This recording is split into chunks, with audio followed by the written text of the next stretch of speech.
Welcome back to The Real Story, where I'm telling you what's going on, giving you the facts, the data, the real information, and letting you make up your own mind about what's actually happening. No spin, I'm just giving you the facts. I'm going to read you a couple of headlines so you'll know what we're talking about. 2 detained in New York City shooting of off-duty Border Patrol agent. DHS says. That's from NBC News. 2 undocumented migrants in custody after off-duty Border Patrol officer shot in New York City, Nome says. That's from 6 ABC Philadelphia. Now, let me tell you what we're talking about. We're talking about Saturday night. Actually, a supervisor from the U.S. Customs and Border Protection officer was in a park in Washington Heights. He was there with a friend, just sitting on some rocks, taking it easy. Nice evening out in New York City. A lot of people do that. And a moped with 2 individuals come riding up. Now, let me just tell you, because there's some local knowledge involved here. Mopeds have been involved in a lot of crime in New York City over the last several years, particularly starting around COVID, around 2020, when a lot of migrants started getting shipped into New York City. They use it as transport in a crime. And when you see particularly 2 young men on a moped, there's just a high likelihood that it's being used in the commission of a crime. Why? Because mopeds are kind of individual transports. 2 is just loading it up pretty good, so you don't usually see 2 people on it. And when you do, it's because there's a driver and then there's a snatch and grabber on the back. Somebody drives and they spot somebody. Maybe somebody's wearing a nice necklace, or they're holding a cell phone, or they have a designer bag or something like that. So the driver swoops nearby and the person on the back does the snatch and grab, and off they go through the crowd, going against traffic, whatever, to get around. It happens in this park in Washington Heights. But what they didn't know this time is they were picking on the wrong person, because this, as I say, was a U.S. Customs and Border Protection officer, and he was armed. So they roll up on this moped, and the person on the back gets off and sneaks up behind these folks sitting on the rock. Now, I'm going to warn you, the video you're about to see was from the CCTV cameras that were put up in the park. This isn't bloody or anything, but you are going to see 2 people shoot each other here.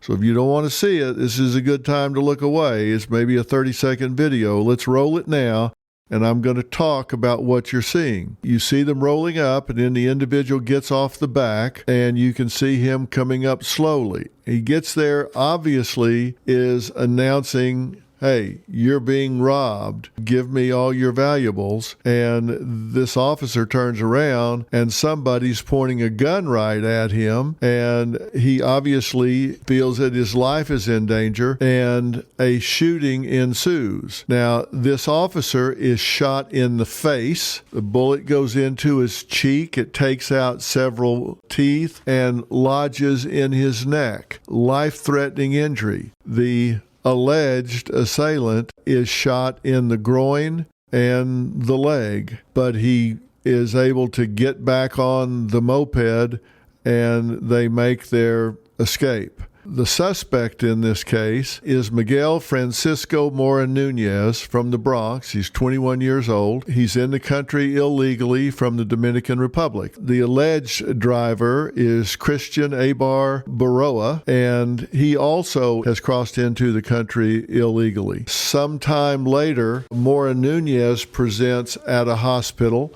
because he's been shot and is fearing for his life, whereupon he's identified and arrested. The next morning, the alleged driver, Abar Barrero, is arrested as well. So these 2 suspects are in custody. Now, who are these guys? Well, let's talk about Mora Nunez. He's 21 years old. He's been living in the Bronx, and he has had 4 deportation orders, according to Secretary of Homeland Security Kristi Noem.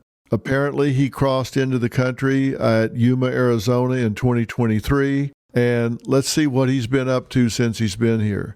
He has an extradition order back to Massachusetts with charges of kidnapping and a weapons charge. In New York State, there's a misdemeanor assault and an order of protection, meaning that he had an order to show up and did not to court, so there was a bench warrant. He is charged with assaulting a pregnant woman and also assaulting another migrant with a machete. He's wanted for a stabbing in the Bronx and armed robbery, both in the last couple of years. Obviously, this is somebody that's been in the court system, and every single time that he's been arrested for these violent crimes has been turned back out because this is a sanctuary state and a sanctuary city, and apparently can't be held because of certain bail restrictions, and they can't make his identity known to ICE because it's a sanctuary city. So they release these violent criminals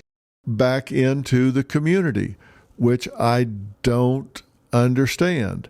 Well, how about the driver? Who is this Christian Abar Baroa? He too has multiple arrests, a long rap sheet, grand larceny, reckless endangerment. So these are not good citizens. These are not migrants that have come into the country looking for the American dream, looking to make their way and contribute to society. These are violent criminals on the streets. I mean, come on. What is wrong with our system that we're turning these people loose? They get identified. We see who they are. We see the best predictor of future behavior is past behavior. These are criminals, and we're turning them out. Now, Mayor Adams has made it very clear. He has said, I will cooperate with border czar Tom Homan. I will cooperate with getting violent criminals off the street. Something that I talked about often, the violent migrant and asylum seekers who are bringing violence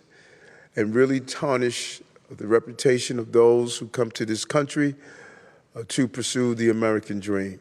If we catch them, I want them held, I want them turned over, I want them deported, I want them out of here. They don't deserve the right to be here. They came in illegally, they commit crimes, they need to be sent away. But the city council apparently doesn't see it that way. The city council has refused to change the rules and allow ICE to be notified so they can take these people out. Whether they want them to do their time in jail here or be sent back to where they came from and deal with their crimes there. But yet they're turned back out on the streets here, and it doesn't make sense. I'm spending time talking about this because this is the #1 city in America. There's almost 9 million people here. And they've been trying to find a way to work this out. This isn't about racial profiling. This isn't about whether we like immigration or whether we don't. I'm a huge fan of immigration. We need immigration. The biggest enemy of immigration is illegal immigration.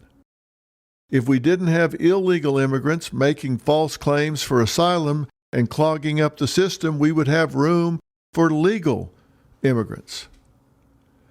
But yet, this is what's happening. We've got violent criminals being caught into the system and being turned back out instead of notifying ICE so they can take control of them and get them out of this country. This did not have to happen. This supervisor, U.S. Customs Border Protection officer, didn't need to be shot in the face, didn't need to be shot in the forearm, didn't need to be laying in the hospital right now, hoping that he can be put back together. That didn't have to happen because the shooter didn't have to be here. And I don't know about you, but this just does not make common sense. We need to get back to common sense. This isn't about anything other than getting violent criminals off the street. That's what Mayor Eric Adams wants. That's what the NYPD wants. I don't know why it isn't what the city council wants. That's the real story.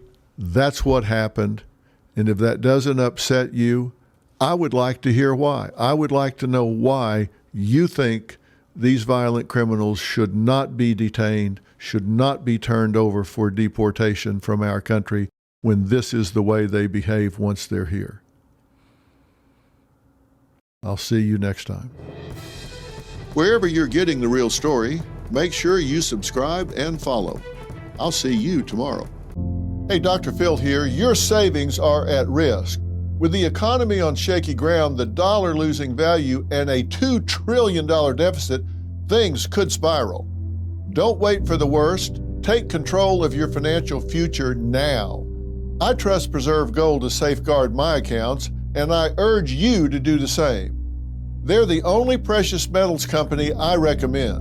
What are you going to do to protect what's yours? Claim your special offer and learn how to reinforce your financial future. Visit drphilgold.com to get your free precious metals guide from Preserve Gold. With gold prices recently breaking records and analysts predicting this trend to continue through 2025, you cannot afford to wait. As a bonus, you can get up to $15,000 with a qualified purchase from Preserve Gold. So don't wait. Visit drphilgold.com today.